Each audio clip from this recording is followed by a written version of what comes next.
This is Jordan Tower with JT News. Make sure you smash that like button, smash that subscribe, and let's get right into the news. All right, so Big Jook's funeral. Okay, yeah, I know you guys are sick of hearing about this. I'm sick of talking about it as well. But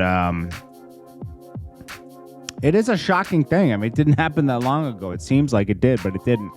I think they have postponed the funeral.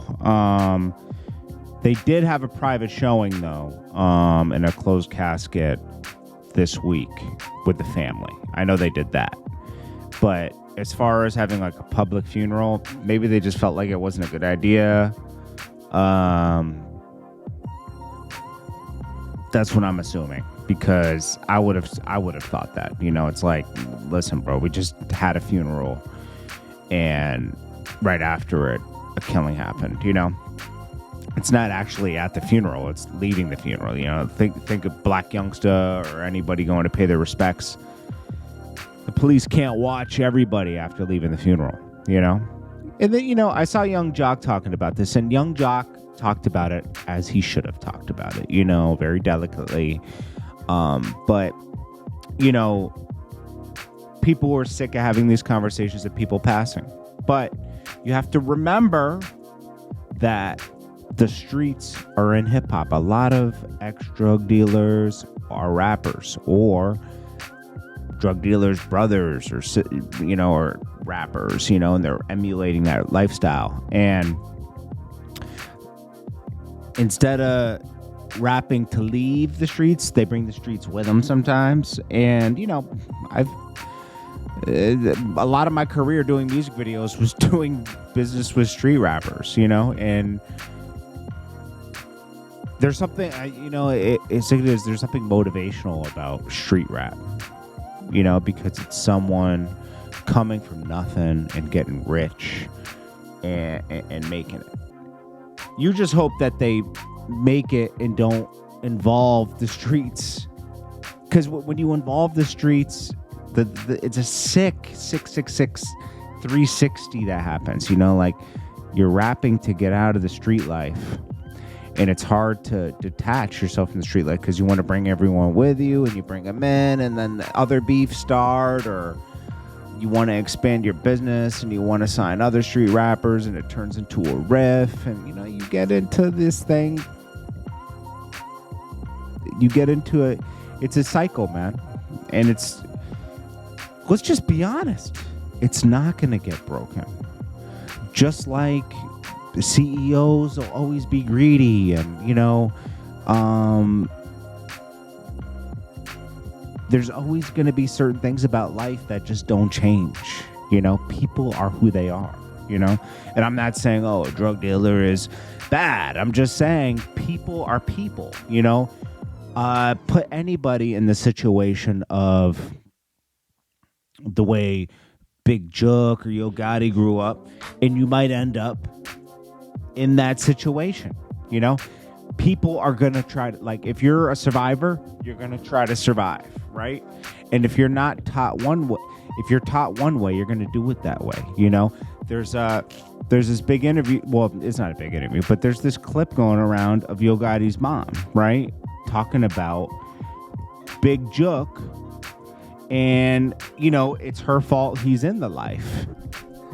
To my daughter, because Mario is not here, I was explaining to her that this was my firstborn. I had all my mistakes. Everything I did wrong was with him. Right. This was my firstborn. And then when I had Mario, Little Robert, y'all know about Little Robert, I lost a son, Little Robert, Mario, then Pooh, then I knew to do better. Right. But him, I don't know if y'all want to do this live, but I might.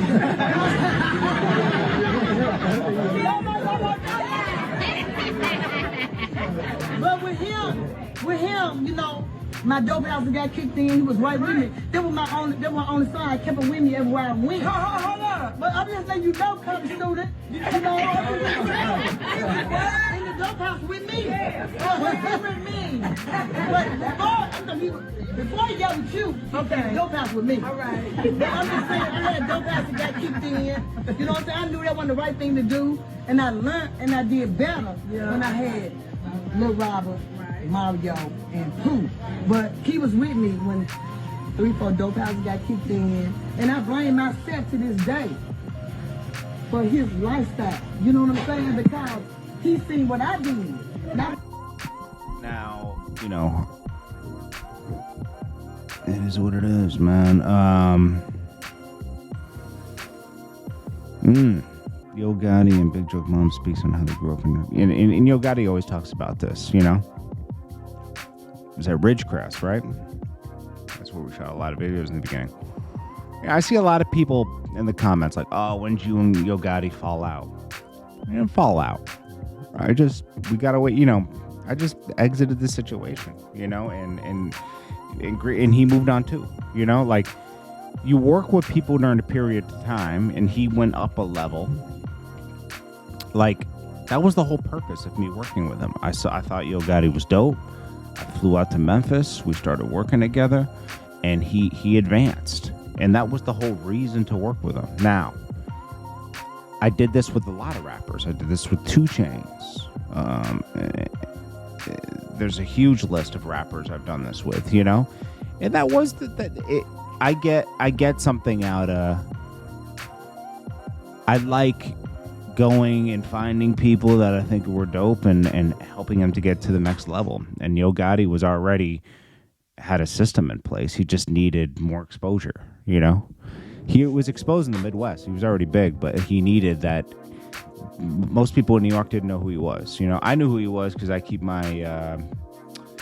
I remember when he dropped his first album and all that stuff. You know, I check out music from everywhere, but like a lot of New Yorkers didn't care. You know, and you know, World Star. That's what World Star. We built World Star for. It made it world. It brought everything together better. You know, in a better way. It also caused a lot of problems too, but. Jay-Z sent his blessing. You know, we're going to hear from Yogatti that, you know, Jay-Z got me through that hard time. Everyone likes to throw Jay-Z's name in there. Jay-Z did send his, you know, condolences and everything. But, you know, Young Jock's right. He's sick of having the conversation and people need to learn this and that. But people, it just won't happen like that, unfortunately. You know, it's a nice thing to say. The reality is that the cycle will always keep going, you know?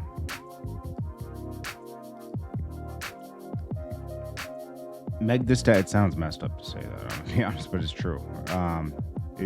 Sometimes you just gotta look at life reality. It doesn't mean don't preach positivity. You should, you know, because it might get through to a few people, you know? Meg Thee Stallion, hiss. Okay, we talked about this last night, you know? She's trying to diss Nicki Minaj in here. It's nothing impressive. And Nicki just threw back some bars saying she can't rap on beat. The funny part was she called her Bigfoot.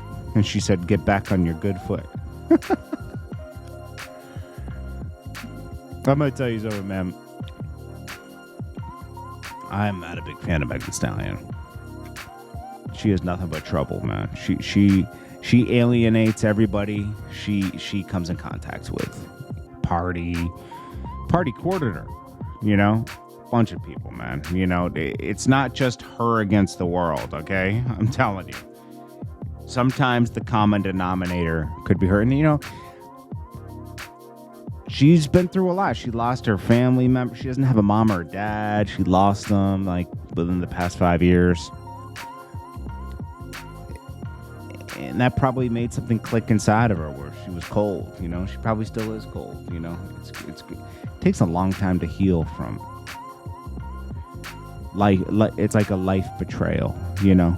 It's almost like life, you know, betrays you, you know? Nicki lost her father to a hit and run.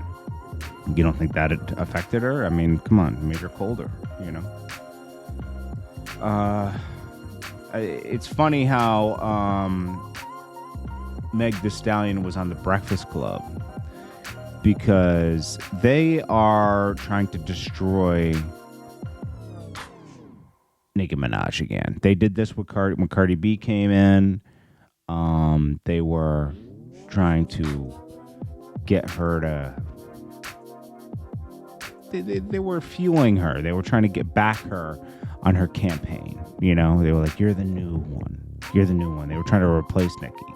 And eventually to the point where Nicki and Cardi got into it, you know, because it was just this pressure, like, of being replaced, you know. And I don't know why the Breakfast Club gets behind that, but they do. I don't think they just don't like Nicki, you know. It's funny hearing DJ Envy talk, because I always think about, like, damn, this guy is not a good person, man.